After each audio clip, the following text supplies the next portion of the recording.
అందరికీ నమస్కారం. Welcome to T pack. Present గా మీరు చూస్తున్నది రఫాల్ ఫైటర్ జెట్స్.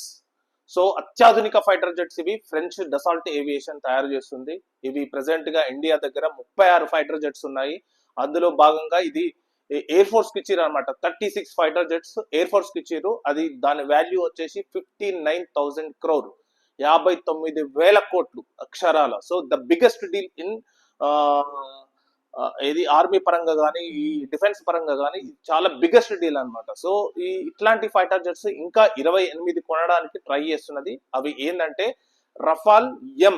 ఎం మీన్స్ మెరైన్. సో మెరైన్ అంటే వాటర్ లో ఐఎన్ఎస్ విక్రాంత్ దగ్గర ఎయిర్ క్రాఫ్ట్ అంటే ఐఎన్ఎస్ విక్రాంత్ అనేది ఒక పెద్దది, ఒక ఎయిర్ క్రాఫ్ట్ ను క్యారీ చేసే ఒక ఐఎన్ఎస్ విక్రాంత్ కు వీటిని అందజేస్తున్నారు అనమాట. సో ఈ డీల్ అనేది ప్రెసెంట్ గా జరుగుతుంది. ప్రెసెంట్ గా national security adviser Ajit Doval Paris పర్యటనలో ఉన్నాడు. సో అందులో భాగంగా ఈ రోజు మాత్రం 28 ఫైటర్ జెట్స్ మెరైన్ కి సంబంధించిన ఫైటర్ జెట్స్ కు కొనుగోలుకు సంబంధించి నెగోషియేషన్ కూడా జరిగింది. సో వాటి కోసం ఫైనల్ గా ఒకసారి అజిత్ దోవల్ విజిట్ చేసి ఈ ఫైటర్ జెట్స్ ను ఇండియాకు రప్పించే ప్లాన్ లో ఉన్నారనమాట. సో 36 ఆల్రెడీ ఉన్నాయి. అవి ఎయిర్ ఫోర్స్ ఫైటర్ జెట్స్, ఇవేమో నావిక్ సంబంధించినవి, మెరైన్ కి సంబంధించిన ఫైటర్ జెట్స్. సో ఇలాంటి ఫైటర్ జెట్స్ ఇండియాకు రావడం వల్ల ఇండియా డిఫెన్స్ అనేది శక్తివంతంగా తయారవుతుంది. మీకు అందరికీ తెలిసిందే, అభినందన్ టైంలో, అప్పుడు యుద్ధం జరుగుతున్న టైంలో మన దగ్గర ఉన్నది తుప్పు పట్టిన మిగ్ ఫైటర్ జెట్స్ ఉండే.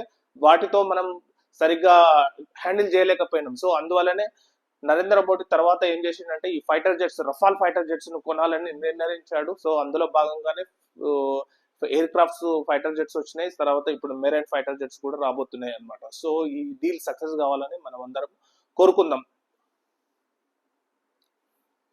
Thank you.